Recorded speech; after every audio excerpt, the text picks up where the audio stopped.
اگر کسی کو ایمان والوں کو تو زندگی ہی نہیں، قبر بھی ہے، حشر بھی ہے، نشر بھی ہے، ہر جگہ جو رحمت ملے گی وہ صرف سرکار دو جہاں صلی اللہ علیہ وسلم کے طفیل میں اور آپ کے واسطے سے، آپ کے صدقے میں۔ بلکہ یہاں تک مسلم شریف کی صحیح ترین حدیث، سرکار دو جہاں صلی اللہ علیہ وسلم فرماتے ہیں قیامت کے دن آپ کی جو شان ظاہر ہوگی، آپ کا جو مرتبہ ظاہر ہوگا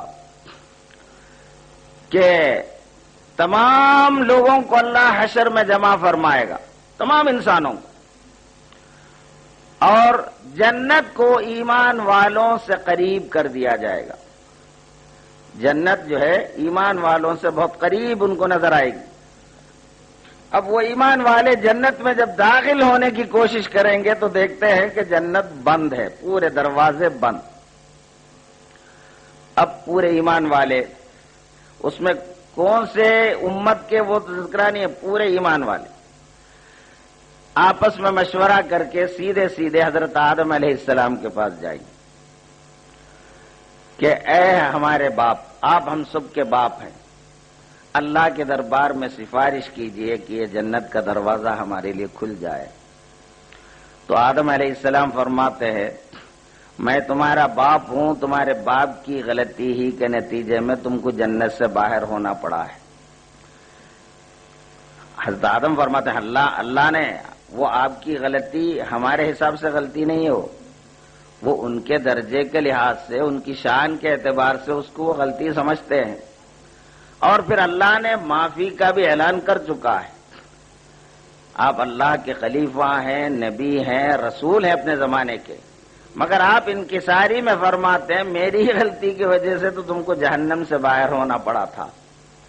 اب مجھ میں اتنا دم نہیں ہے، اتنی ہمت نہیں ہے کہ اللہ سے اس کے لیے کھولنے کی سفارش کر سکوں۔ جاؤ تم میرے بیٹے ابراہیم کے پاس جاؤ جو اللہ کی خلیل ہے۔ اب یہاں یہ سوال ہوتا ہے، خیر پوری حدیث سن لیجئے پہلے۔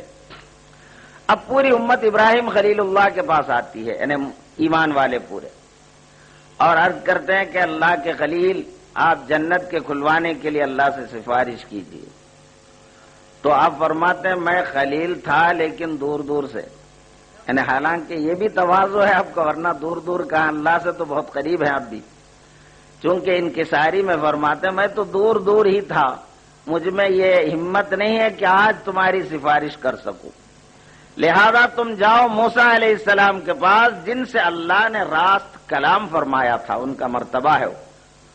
تو وہ موسیٰ علیہ السلام کے پاس پہنچتے ہیں، موسیٰ علیہ السلام جاتے ہی بولتے ہیں کہ دیکھو آج میں اس کا مستحق نہیں ہوں، تم جاؤ حضرت عیسیٰ کے پاس جو اللہ کی روح اور اللہ کے کلمہ ہے۔ تو سب عیسیٰ علیہ السلام کے پاس جاتے ہیں، حضرت عیسیٰ فرماتے ہیں میں اس کا مستحق نہیں ہوں، جاؤ تم محمد الرسول اللہ کے پاس، وہاں تمہارا کام بن سکے گا۔ اب پوری امت سرکار کے پاس آتی ہے، اور حدیث شریف میں ہے کہ میں اٹھ کھڑا ہوں گا، مجھے اجازت مل جائے گی کہ سفارش کرے۔ تو اب یہاں ایک چیز یہ سوچنا ہے، یہ امت پہلے ہی سیدھے سیدھے سرکار کے پاس کہیں کو نہیں آئی، جہاں کام ہونا وہیں آنا تھا نا، یہ گھوم پھر کے آئے۔ آدم علیہ السلام، خیر امت بیوقوفی کری، ایمان والوں کو اتنا شعور نہیں تھا، غلطی کرے تو کم سے کم آدم علیہ السلام تو رہبری کرنا تھا۔ اور آج کل کے لحاظ سے لوگوں سے تو یہ کہہ سکتے ہیں ہم، آدم علیہ السلام تو یہ بولنا تھا رے کمبختو دنیا میں تو تم شرک کرتے پھرے، اب یہاں کہ اللہ عرش پر متجلی ہیں، راست اللہ سے بولنے کے بجائے یہ کدھر کدھر پھر رہے تھے تم لوگ، جاؤ راست اللہ کے پاس جاؤ۔ آدم علیہ السلام بھی نہیں بول رہے اور مومنین بھی نہیں سوچ رہے ایسا، راست کا تو معاملہ حشر میں بھی نہیں چلتا ہے، اور انبیاء بھی اس کے قائل نہیں ہیں راست پہنچنے کی، نبیاں بھی قائل نہیں، اگر نبی قائل ہوتے تو بھیجنا تھا سیدھا اللہ کے پاس۔ آدم علیہ السلام ابراہیم علیہ السلام کے پاس بھیج رہے، پھر انہوں کم سے کم بولنا تھا، انہوں بھی نہیں بولے، انہوں بھی دوسرے موسیٰ علیہ السلام کے پاس بھیج رہے، پھر انہوں بھی عیسیٰ علیہ السلام کو بھیج رہے، انہوں بھی سرکار کے پاس۔ کیا مطلب ہوا؟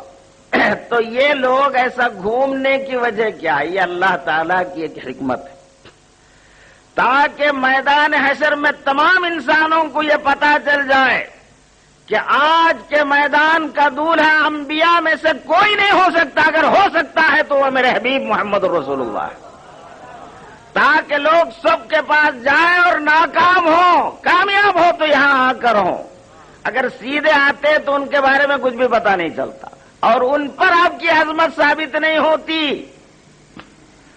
اس لیے اللہ تعالیٰ نے تمام لوگوں کے دلوں میں یہ کیفیت ڈالی کہ جاؤ آدم علیہ السلام کے پاس، پھر وہاں سے رہبری ہو رہی ابراہیم علیہ السلام کے پاس، وہاں سے موسیٰ علیہ السلام کے پاس، وہاں سے عیسیٰ علیہ السلام کے پاس، پھر اخیر میں آتے ہیں سرکار جب اٹھ کھڑے ہوتے ہیں، ہاں میں اس کا مستحق ہوں، اور اللہ سے جب اجازت لیں فوراً آپ کو اجازت مل جاتی ہے اور آپ سفارش کرتے ہیں تو گویا میدان حشر میں پوری کائنات کے آپ آنکھوں کے تارا بن جاتے ہیں، سب کے سامنے آپ کی عظمت اور مرتبہ ثابت ہو جاتا ہے۔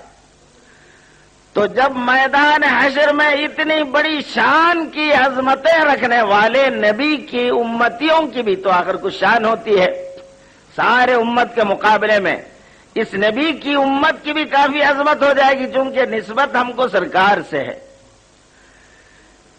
دیگر انبیاء سے نہیں۔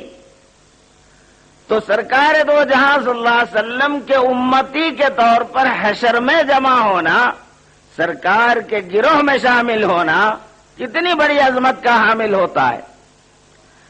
تو یہ جو نعمت ہم کو ملی ہے، جو سرکار کی غلامی جو ہم پائے ہیں، یہ ہماری کمائی نہیں ہے، یہ ہم اپنے طور پر حاصل نہیں کی ہے، اللہ اپنے کرم سے ہم کو آپ کی امت میں پیدا کیا ہے۔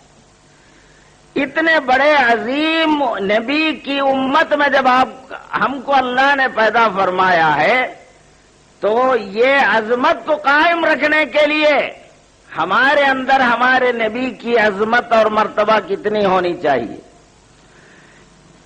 اب آپ سینے پہ ہاتھ رکھ کے سوچو، ہمارے دلوں میں رسول اللہ صلی اللہ علیہ وسلم کی عظمت اور آپ کا مرتبہ قائم ہے یا نہیں ہے؟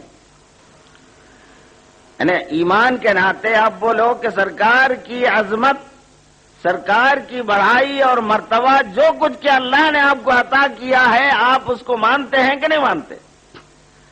مانتے ہیں، سرکار کی عظمت بھی کرتے ہیں، احترام بھی کرتے ہیں، چرچا بھی کرتے ہیں، نعرے بھی لگاتے ہیں، سب کچھ کرتے ہیں۔ مگر دوستو، اللہ تعالیٰ آپ کا یہ دعویٰ قیامت میں نہیں سننے والا۔ تم کیا دعویٰ کرتے تھے، کیا نعرے لگاتے تھے، کتنا پکارتے تھے، یہ سب نہیں دیکھا جاتا، بلکہ اللہ فرماتا ہے تمہارے دلوں میں کیا تھا وہ نکال لیا جائے گا۔ واقعی رسول کی عظمت تمہارے دل میں تھی یا نہیں؟ اللہ کے رسول کا احترام اور اللہ کا احترام تمہارے قلوب میں تھا یا نہیں ہے؟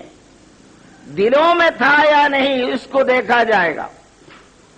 تو جس کے دل میں رسول کی عظمت ہوتی ہے، رسول کی ذات کی عظمت جس کے دل میں ہو، کیا وہ شخص رسول کی بات کو ٹھکرا سکتا ہے؟